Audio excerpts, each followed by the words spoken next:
Welcome to the Playground Talks podcast, a podcast for busy parents who want to own their parenting style and develop a stronger sense of how to handle challenging situations. I am Tamia Friat, your host and a mother of three. In this podcast, I will interview psychologists, practitioners, behavioral therapists, teachers, and other experts about topics that bother all of us as parents, so you can get both the parenting principles and practical aspects that resonate with you, give you confidence and joy. Hello and welcome back to the Playground Talks podcast. I am Tammy Afriat, your host, and this is the last episode about forming healthy habits. We started with the basic episode about the science behind forming habits, what is actually happening in your kid's brain when he forms new habits. Then we also had an episode around sleeping habits, about forming healthy screen habits, about paying attention to some speech and language habit that you can start and practice. So if you haven't checked those, I highly recommend for you to pop in right after this episode and listen to them. As usual, the links are in the show notes. On the same matter, since this is the last episode about forming habits, on season 3, we'll have different topics, and I am writing now the outline for season 3. So if you have anything that you are struggling with and you want the show to cover, please shoot me a DM or write me an email. The purpose of this podcast is to serve you, so go ahead and give me that feedback so I can include the things that matters to you. And now let's dive in for today's episode. The last episode is about forming healthy eating habits, and our guest today is Karin Adoni Ben-David. She is a certified nutritionist that after suffering from a severe eating disorder for over a decade, she transformed her life, and now she devotes herself to the practice of health and nutrition. Karin made her mark as a nutritionist at one of the Israel's most successful practices, working with celebrity clients and using the most cutting-edge resources. Later, she became the head of the nutrition department at Reebok Sports in New York City. And today, she has an exclusive private practice in Los Angeles, and she leads the popular and successful online program for clients nationwide. So I hope you will find this episode interesting and you'll learn some new stuff. So let's get started. Hello, Karin. Good morning. How are you? Hi, good morning. I'm good. And you? I'm doing great. I'm so excited to have you here. Honestly, I think eating habits is something that both parents and kids are struggling with. So it's awesome that you accepted the invitation and you are here today. Thank you for having me and thank you for the invite. Oh, of course. I am honored to do it. And actually, there's so much to talk around this, but we'll try to focus on the basic things for kids ages 2 to 8 years old. So start with, what does a balanced meal look like? So first of all, protein, which is something that kids kind of lacking. Protein is important. It's important for their growth, for their immune system, muscles, hair, for everything. A protein can be fish, can be chicken, beans, eggs, cheese, can be any of those.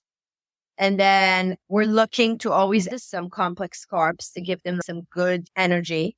So it can come from rice, it can be sweet potatoes, bread, corn, it can be whatever the kid likes. Of course, always want to add some vegetables in it or some extra nutrients, antioxidants, phytochemicals. If kids do not necessarily like veggies, then I would add fruit because they also have antioxidants in them and they do need that fiber. And fats are always good. So fats can come in the form of avocado, peanut butter, almond butter, or just to cook, and add extra olive oil to the meal. So oil and healthy fats are super crucial for their brain development. So I'm hearing total of 4 components: protein, carbs, and then vegetable and oil. So let's dive into, the thing that all of us are very concerned with, which is the carbs. Can you please tell us what's the difference between rice, fruit, all those types of carbs? Yeah, so first of all, I wouldn't be concerned with carbs, whether those are healthy, high quality carbs for kids. Kids need carbs. They need the available energy. They burn off on energy. While my kids are sitting around in the living room and I'm sitting on the sofa, they're probably, circling the living room area like 7 times, 10 times while I'm still sitting, so they need that for their growth. bad reputation that carbs got in the last few years isn't justified, but I understand where it's coming from. So first of all, back in the 70s, it was the fat hysteria. Everyone were afraid of fat. Everything became fat-free. So it was Jell-O fat-free. It was fat-free cookies, fat-free whatever, ice cream, everything became fat-free. And then the obesity epidemic continued to grow. Diabetes continues to develop, fatty liver, heart diseases, cardiovascular health, and just overall obesity. So we have now decided that carbs is the reason. Now, the truth lays in the middle, but it's not only that. Because where the problem lays is not the carbs and not the fat. We're talking about healthy carbs and healthy fat. It's within the processed food. It's the fact that we stopped eating real food. It's the fact that we're eating ultra processed food. Okay. So when we're talking about the processing in food, we divide it into three. We have natural food, which will be like strawberries, chicken, tomatoes. Processed food will be tomatoes that turn into a tomato paste, chicken that turned into cold cut, raspberries turned into a jam. And then we're talking about the ultra processed food. So the tomato went from being a tomato paste to now being a frozen pizza with 26 ingredients. The chicken turned from like a chicken to cold cuts to chicken dinosaurs nugget.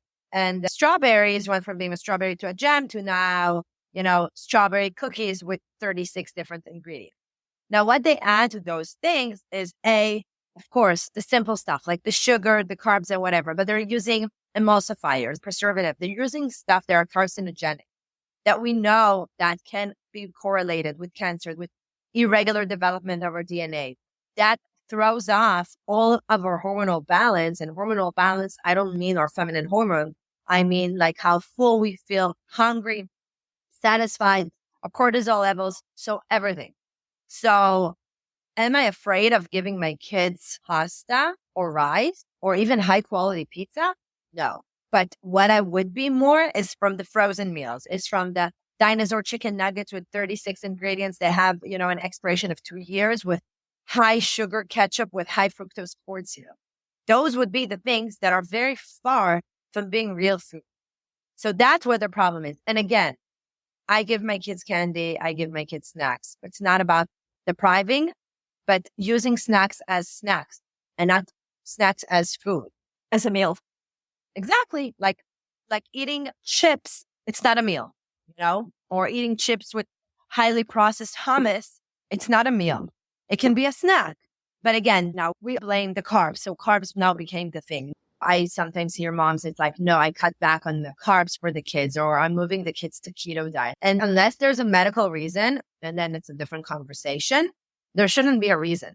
So it would be more get your kids outside and running, and the more you put them in front of the TV, and I have to normalize, my kids watch TV. It's not like my kids climb the trees all day long, but you have to understand it's not only what they eat, it's also the fact that they're not active. And like they get addicted to TV, they get addicted to those strong flavors from the food companies, from the high fructose corn syrup, or a lot of added sugar that they're putting, or all of the salt and MSG that they're putting in their taste buds now needs to taste things that are extremely dominant and strong in order to taste good, versus them eating real foods that all of a sudden banana tastes sweet, Mm-hmm. So they can eat chocolate, but it shouldn't be just that. Yeah. So your main approach is give your child a balanced meal and do not replace super processed food with meals. That's not considered as a meal. And also, I hear many parents struggle with their kids not wanting to eat meals and they want to snack all day long. So there's also an unrealistic expectation of how much kids should eat. So if your kids goes to, daycare, school, whatever it is, if you let them snack throughout the afternoon until dinner, do not expect them to sit down and it's not going to happen because their stomach cannot digest so much. They got full from the snacks. So it needs to be like a deadline, like a cutoff time. Like the kitchen closes at 3 or 3:30. If some families have dinner at 5, then it should be even earlier. But let's say at least 3 hours, 2.5 hours before you want to have your dinner, kitchen closes. And then it's a cutoff time. Is there any thumb of rule for what's an appropriate amount for a child to eat? Depends on the age, depends on the gender, sex, depends on how big this kid is, small, active, not active. So it's mainly from a parent perspective, trust your child that he knows when he's full. Like, don't force him to complete the whole plate. Like, yeah, I put it and I worked hard for preparing this. So go ahead and just eat it all. So few rules of thumbs for that. Number one, as I said, cutoff time, no snacking before dinner or lunch, breakfast, whatever it is, because then it's like an unrealistic expectation. Okay, that's one. Number two, understand the proportions and the portions your kids need for their age. Meet them where they're at. So a 2-year-old won't eat like this piece of chicken. It will probably eat like 2 strips of chicken and a little bit of rice and maybe like a carrot and a tomato and whatever it is. So it won't be as the same amount. Another thing that would be is that the more ultra processed food you give to your kids, the more you confuse their hunger level. So they get addicted to food and then it's harder for them to regulate because we are born with a perfect balance. When babies are hungry, they eat. When they're thirsty, once they start, eating more solid food, they're thirsty. Mm-hmm. My 1.5-year-old, when she wants water, she wants water. When she wants food, she wants food. There's no confusion. We confuse them at a very early age, whether it's emotional eating, whether we push food towards them, whether it's a matter of control, because the majority of the decision is not there. Now, kids at some age, usually the age of 5 or 6, some kids that are more advanced would start earlier. So kids, those ages, one of the things is for them is to control is over their body and what goes into their mouth. So it's a matter of control. And if you push, then they'll push back. And that's something that many parents don't understand and realize. Yeah, I got that. It's mostly power struggle and not really the kid doesn't like to eat eggs. Yeah, I totally get that. And I want to ask you, what are the components that kids or adults might get addicted to in the super processed food? So sugar, usually the food companies would use high fructose corn syrup, which is more addicting, and they're probably going to use 3-4 different kinds of sugar. Is the high fructose corn syrup is the one that's expected to be carcinogenic? Carcinogenic? No. Sugar is correlated to many things. It's not considered carcinogenic. Carcinogenic will stuff like carrageenan, all kind of preservatives, emulsifier or thickeners. Anyways, high fructose corn syrup is correlated because our body does not digest it as it digests regular sugar. It's much more sweet.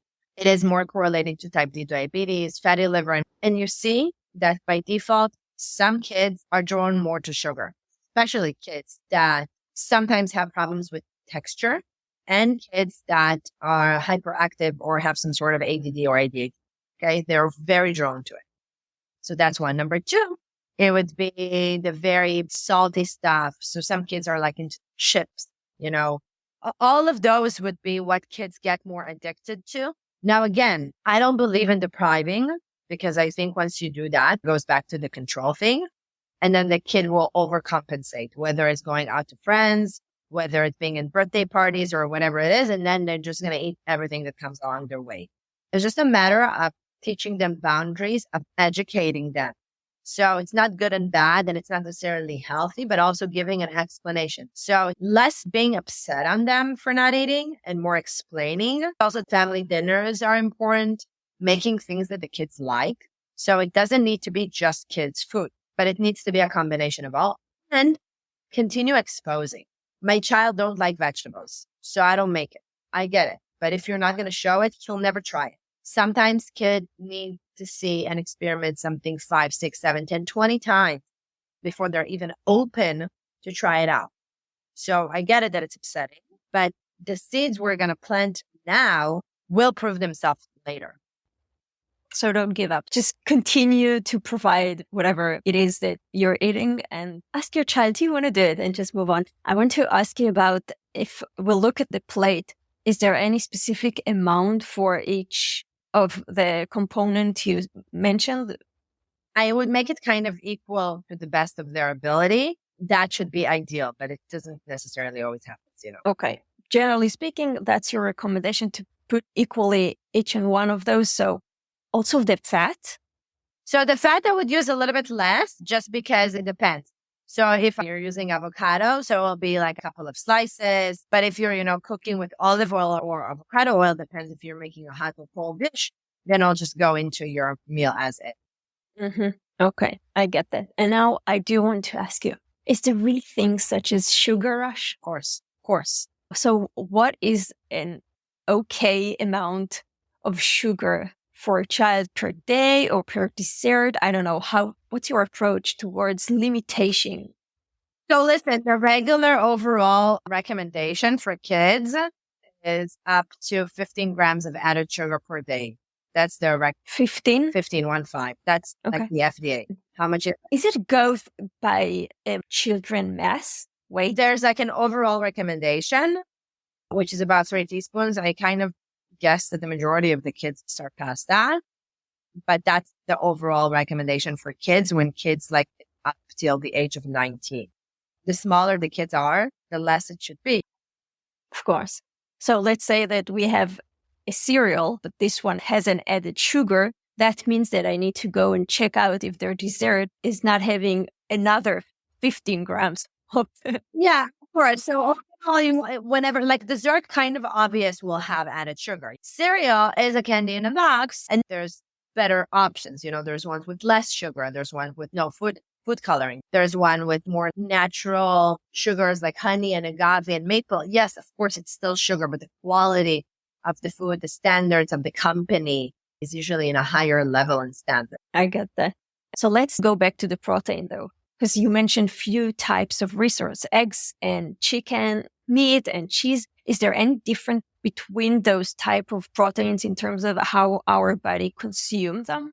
So there is something that is called a biological value. So that means how our body absorbs it, utilizes it, and uses it for its own purposes.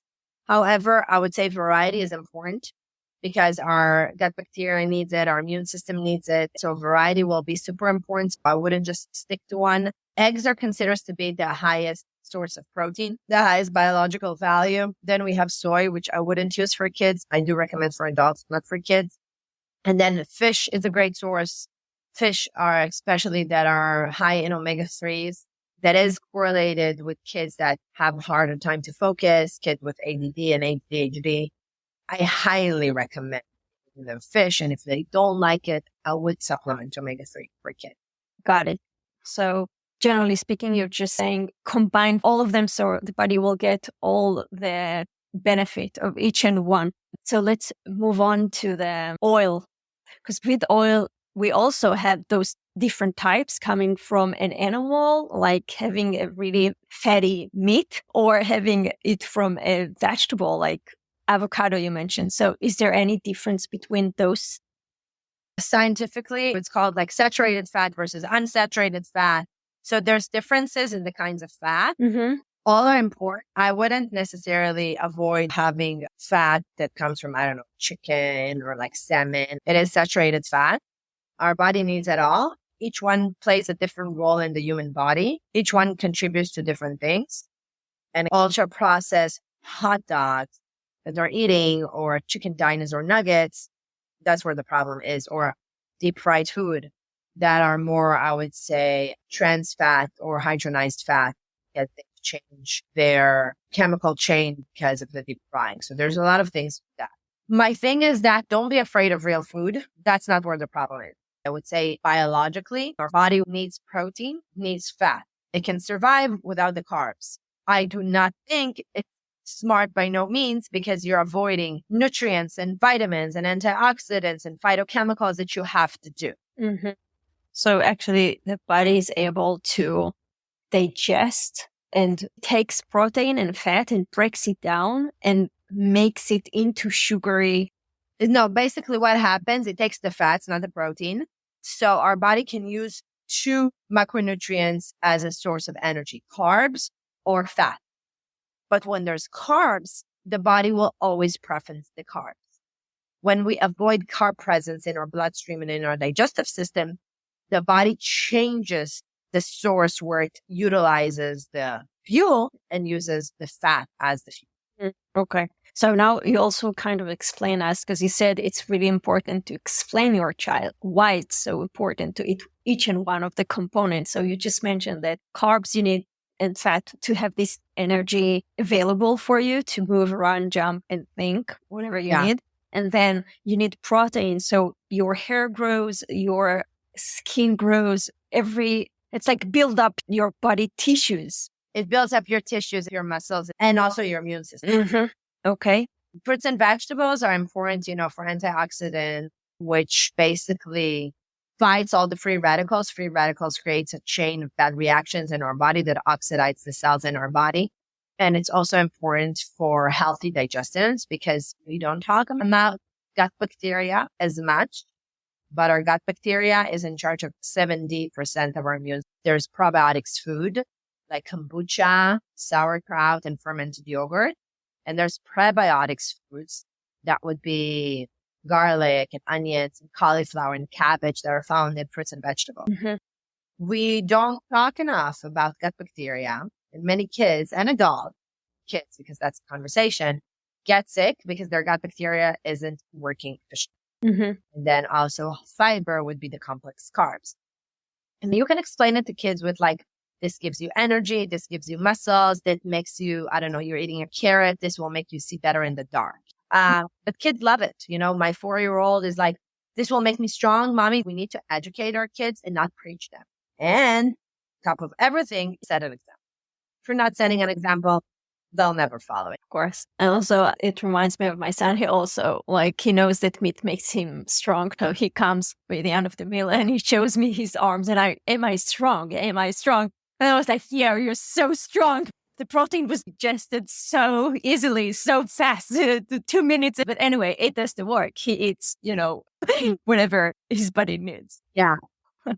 So that's great. I want to ask you about picky eater and supplement. What kind of supplement do you recommend? And also, if there is a difference between supplement for a picky eater versus a child that seems to eat a very balanced. Okay, so it's a very interesting conversation, and I get asked that quite a lot. So do we know that only 8% of adults in the US get the proper nutrition? 8 out of 100%. Yeah? Wow. The CDC announced that number. It's an official number. Crazy. So let's say kids are on the same number, or even better, we'll say 20%. Okay. 1/5 of the kids in America, which I super doubt it. We'll go with that. So fruits and vegetables that we eat are grown in ways that they're meant to survive or stay perishable for a long, long time and stay fresh. So we're not getting the nutrients that we're supposed to get from them. There's a phrase called farm to table. Basically, the fastest you pick the fruits, the vegetable, the more nutrients you get. The longer you wait, nutrients die out. So an average apple at the store is 9 to 12 months. Wow. That's crazy. So adding that, the soil isn't as rich as it used to be. The food is highly processed. So the fact that people think that if they're just really eating well, that they're getting everything they're needing. Again, if they are really on a high super standard, yes, 100%. The majority of people that I know are not even close to it, by no means. So I would supplement. I supplement to my kids and they do eat healthy. So it depends what you're looking for. You can give them zinc if you want to strengthen like immune. So zinc and vitamin C. And if your kids are into eating bell peppers, kiwi, strawberries, and citrus on a daily basis, then they're getting a good amount of vitamin C. Okay. It's a little bit harder to get for kids. It's like pumpkin seeds and all kind of nuts and walnuts, and kids don't tend to eat those things. Zinc is great. Multivitamin, again, it's your decision whether you want to give them or not. I give my kids vitamin C, echinacea, I give them zinc, I give them multivitamin, I give them mushroom boost. So it's all kind of immune boosters. And I give them herbs that are found to be safe for kids for focus, concentration, help with like brain flow. I give them omega-3.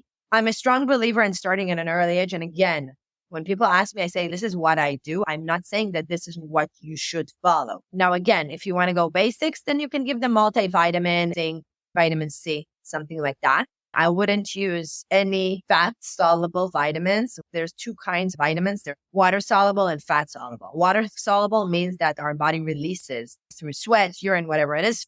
Fat-solubles, our body can create toxicity level. So A, D, E, and K are fat-soluble.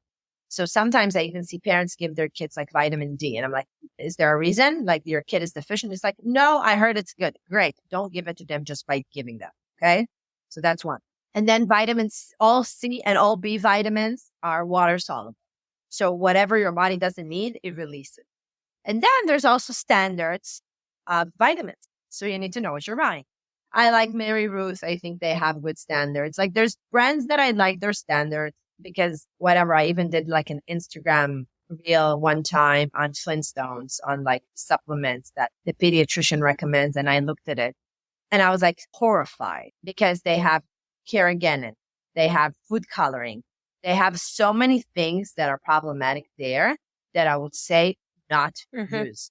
So let's see if I got it right. So you do recommend to get the probiotic and then multivitamins and vitamin C and the zinc. So that's like the basic, right? Yeah.